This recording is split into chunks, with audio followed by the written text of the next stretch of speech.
the rape gangs that have stretched across Britain. It was launched just this week. Today marks the beginning of something long overdue. Today we open the hearings of our independent rape gang inquiry. 2 full weeks of evidence, testimony and scrutiny. 2 weeks in which survivors will finally be heard.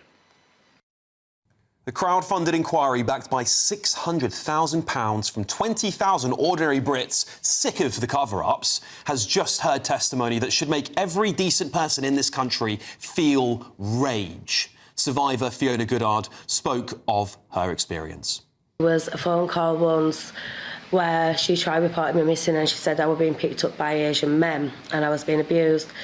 Now, the call handler said back to her, "You can't describe them as Asian men because that's racist. You should just be glad your child is being taught a different culture."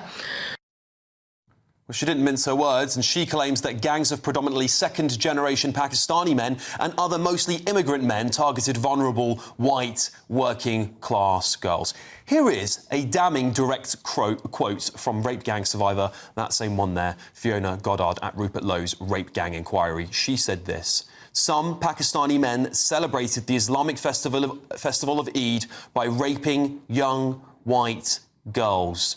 Yes, you heard that correctly. Eid rapes, a religious holiday twisted into an excuse for barbaric sexual violence against British children. Marilyn Horne, CEO of Freedom from Abuse, said, "I've been called racist, I've been called all sorts of things.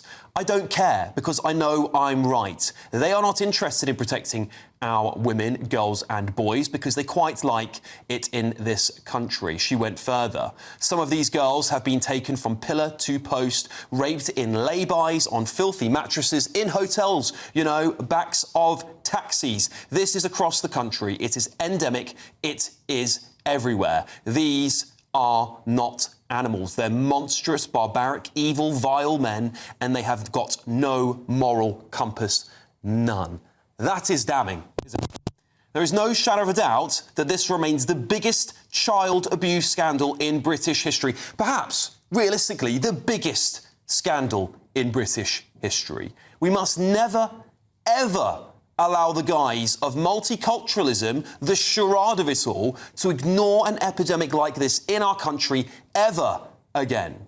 I hope, at the bare minimum, private prosecutions can be funded to take place so these survivors finally get the justice they deserve, and that those sick criminals pay for the hell they've unleashed on this country. And for those in power that have allegedly